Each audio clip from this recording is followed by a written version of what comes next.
खुलुमबाय आङो अनसु सिना स्वर्गियारि जोंहा बर' रायजो राजा नोंथांमोननिसिमबो एडभान्सयै बैसागुनि हामलायथिखौ बावहरबाय। बे समावनो आं नोंथांमोनखौ फोरमायनो लुगैयोदि जोङो सिफुं दा मेल'डि इउटिउब चेनेलनिफ्राय मोनसे बैसागु मेथाइ लाबोनाय जाबाय, बैसागु मिउजिक भिडिअ जायनि मुङानो जाबाय जोंहा बोथोरा फैलायबाय। बेखौ जोङो सिफुं दा मेल'डिया प्रडिउस खालामदों। बेवहाय जोंहा मेनलि फावखुंगुर हिसाबै जोंहा आदा बिथां सुबिन बर' बिथाङा फावखौ खालामदों आरो लोगोसे सुजुमा बर' होननाय सासे एक्ट्रिस बिथाङाबो फाव खालामदों बेहाय।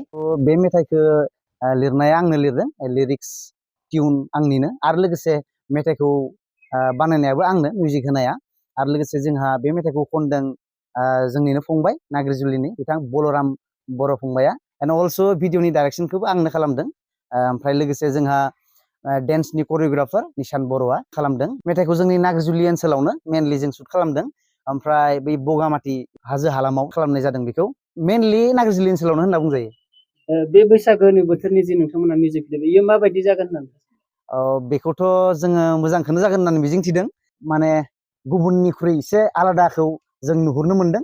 रायजो राजा नोंथांमोनाबो बेखौ फसायगोन होननानै आं सानो, आरो लोगोसे नोंथांमोननि अननायखौ जों मोनगोन होननानै जों सानो। नैबे समाव आं नोंथांमोनखौ बेखौनो खावलायनो लुगैयो जे जोंनि बे मिउजिक भिडिअखौ नायनानै जोंखौ मदद खालामो आरो जोंखौ इयुनाव जाहाथे जों बिब्दिनो बानायनो हाबावथों बा बानायलांबाय थानो हाथों होननानै थुलुंगा होयो नोंथांमोना नायनानै, आं बेखौनो मिजिंथियो।